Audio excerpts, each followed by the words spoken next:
Ada kisah nyata di Saudi kemarin terjadi. Sampai heboh. Dai-dai pun banyak mengangkat kisah itu.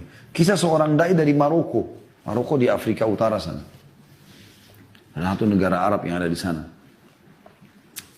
Orang ini, dai ini di Maroko, subhanallah dia mimpi. Rasulullah SAW datang kepada dia. Kisah nyata. Lalu berkata kepada dia, sesungguhnya ada seseorang tinggal di Mekah bernama Fulan, gitu kan.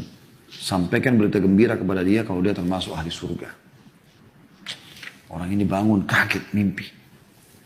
Dan Nabi SAW mengatakan siapa yang melihatku dalam mimpinya maka itu pasti aku, tidak mungkin syaitan menjelma jadi aku, gitu kan. Rupanya mimpi lagi hari kedua, mimpi lagi hari ketiga, sampai 3 kali dia mimpi. Karena 3 kali dia penasaran, dia ambil pakaiannya, dia beli tiket, berangkat langsung umroh. Tiba di Mekah dia ngobrol sama teman-temannya dai-dai yang dia kenal juga. Orang-orang saleh, Masya Allah, kelihatan ada jenggotnya, kelihatan wajahnya orang-orang saleh, Masya Allah. Bertemu mereka, lalu dia cerita sama teman-temannya, saya mimpi ada seseorang bernama Fulan bin Fulan dari suku ini, itu di Mekah. Dan Nabi SAW bilang 3 kali dalam mimpi saya, sampaikan dia termasuk ahli surga. Gimana nih gitu? Ayo kita cari. Teman-temannya bantu cari, tanya sana, tanya sini. Setelah berapa hari berusaha, ternyata betul ditemukan ada orang bernama itu di salah satu, kalau kita RT lah ya, di Mekah. Datanglah mereka ke sana, lalu kemudian menanyakan kepada Pak RT-nya kalau kita ya, Umdah gitu kan. Nanya, gimana nih? Ada nggak sih orang bernama Fulan? Mereka, RT-nya sendiri, RT itu RW itu kaget pada saat itu. Kenapa kalian cari? Kalian ini kelihatannya orang-orang soleh, kelihatan wajahnya, penampilannya orang-orang soleh. Ngapain cari orang ini? Ternyata orang ini buruk sekali di tengah-tengah masyarakat itu. Tapi Nabi SAW bilang dia termasuk ahli surga. Luar biasa. Maka kata orang yang dari Maroko ini, emang kenapa? Dia bilang kalian tidak layak bertemu sama orang ini ahli maksiat. Kalau ada orang yang paling buruk di tempat kami ini, dia orang paling buruk ini. Nggak sholat, nggak segala macam. Kata orang dari Maroko, tapi saya mau ketemu. Di mana rumahnya? Tunjuk rumahnya. Pergilah ke sana, ringkas cerita. Begitu tiba di sana, kemudian ya, ketuk-ketuk itu dibuka sama orang ini. Keluarlah orang yang penampilannya, dari penampilan saya subhanallah kelihatan kayak orang buruk gitu ya. Ada orang subhanallah karena maksiatnya walaupun tampan jadi jelek kelihatan. Ada orang subhanallah karena kesolehannya walaupun biasa tapi Allah berikan kelebihan. Seperti itu. Orang nyaman interaksi sama dia. Dia kaget ada orang-orang cari dia. Ada apa nih? Dia bilang kenapa kalian cari saya? Kata orang dari Maroko, apakah kau Fulan bin Fulan dari suku ini? Dia bilang iya. Dia bilang saya mau menyampaikan berita dari Rasulullah SAW. Kaget orang itu. Rasulullah SAW? Berita apa? Dia bilang saya si Fulan dari Maroko. Saya mimpi 3 hari berturut-turut. Rasulullah SAW menyuruh saya menyampaikan kepada kamu berita gembira kalau kau termasuk ahli surga. Kaget orang itu langsung tiba-tiba menangis.